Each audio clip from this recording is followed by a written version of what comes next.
Assalamualaikum warahmatullahi wabarakatuh. Perkenalkan saya Riza Rifai. Di sini saya ingin menjelaskan UAS saya terkait dengan mata kuliah manajemen strategi. Dan saya ingin menganalisa masalah di mana pilotnya Nyonya Menir ya. Yaitu Nyonya Menir dinyatakan oleh Pengadilan Negeri Semarang pada 2017 lalu, di mana perusahaan jamu raksasa ini ambruk lantaran presiden internal keluarga penerus beban utang yang besar hingga kurangnya inovasi dalam produk-produknya. Sehingga pada tanggal 8 Juni 2015 lalu, penundaan kewajiban pembayaran utang atau PKPU antara debitur dan 35 kreditur dinyatakan sah oleh hakim di Pengadilan Niaga Semarang. Dalam perkara tersebut, pihak Hardianto Bambang Santoso yang merupakan salah satu kreditur Aswa Sukoharjo menggugat PT Nyonya Menir karena tidak menyelesaikan utang sesuai proposal perdamaian, di mana itu hanya menerima 118 juta dari total utang sebesar 7,4 miliar. Sehingga kasus PT Nyonya Menir adalah contoh klasik bagaimana konflik internal, beban utang, dan lemahnya inovasi bisa menyerang perusahaan yang sebelumnya sangat kuat di pasar. Yuk, mari kita lakukan problem solving dengan pendekatan analisis masalah dan solusi strategisnya. Identifikasi masalah utama yaitu di mana yang pertama konflik internal keluarga perusahaan antara penerus melemahkan kepemimpinan dan arah perusahaan. Lalu ada beban utang tinggi mencapai miliar rupiah tidak mampu dilunasi sesuai proposal perdamaian PKPU. Yang ketiga ada kurangnya inovasi produk juga sangat berpengaruh karena tidak beradaptasi dengan tren kesehatan modern. Yang keempat ada kegagalan PKPU, proposal perdamaian tidak dijalankan sehingga kreditur merasa dirugikan. Dan kita melihat masalah dan dampaknya, di mana konflik internal ini menjadi hilang semua kepercayaan manajemen, keputusan tidak konsisten. Lalu utang besar, dampaknya itu terlihat dari likuiditas terganggu, kreditur menuntut pilot, dan masalah inovasi bisa berdampak pula dari mana produk kalah bersaing dengan suplemen modern.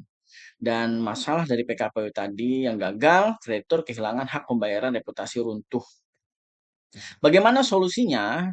Di mana solusi strategisnya yang pertama ada restrukturisasi manajemen, membentuk manajemen profesional independen bukan hanya keluarga.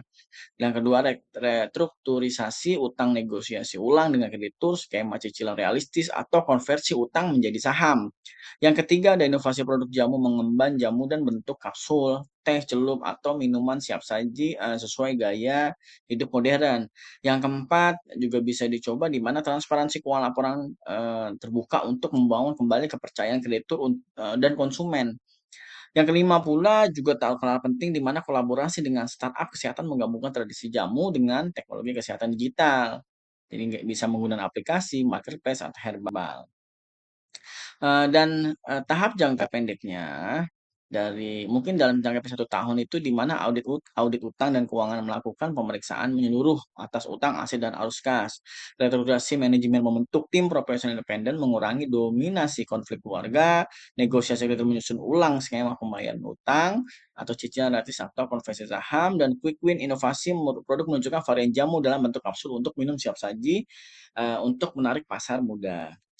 Dan, tahap jangka menengah, 1 sampai 3 tahun itu bisa dilakukan dengan diversi produk mengembangkan produk jamu dan digitalisasi pemasaran manfaat e-commerce, lalu kolaborasi riset bekerjasama dengan universitas dan lembaga riset untuk validasi ilmiah jamu, rebranding perusahaan, mengubah citra dari jamu tradisional menjadi herbal wellness brand. Dan, tahap jangka panjangnya di mana ekspansi pasar internasional menembus pasar Asia dan Eropa dengan sertifikasi internasional, yaitu seperti BPOM, FDA, atau, sertifikasi halal. Dan integrasi teknologi kesehatan membuat aplikasi kesehatan yang menghubungkan gaya hidup sesuai dengan konsumsi jamu. Sustainability-nya dan green business mengembangkan kebun herbal organik, packaging ramah lingkungan, dan CSR berbasis kesehatan, sehingga warisan budaya ke global menjadikan jamu sebagai bagian dari diplomasi budaya Indonesia. Dan kesimpulannya, payah Nyonya Menir bukan hanya akibat utang, tetapi memang kombinasi konflik internal yang melemahkan inovasi dan kegagalan manajemen. Problem solving yang tepat adalah restrukturisasi tadi yang total manajemen utang dan produk. Jika langkah ini dilakukan lebih awal, mungkin perusahaan jamu legal ini bisa tetap bertahan hingga sekarang dan bisa juga sebagai ikon budaya sekaligus pemain modern di industri kesehatan.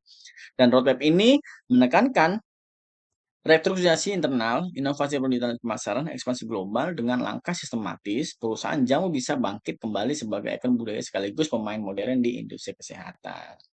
Ya mungkin itu saja dari saya, kurang lebihnya mohon maaf. Assalamualaikum warahmatullahi wabarakatuh.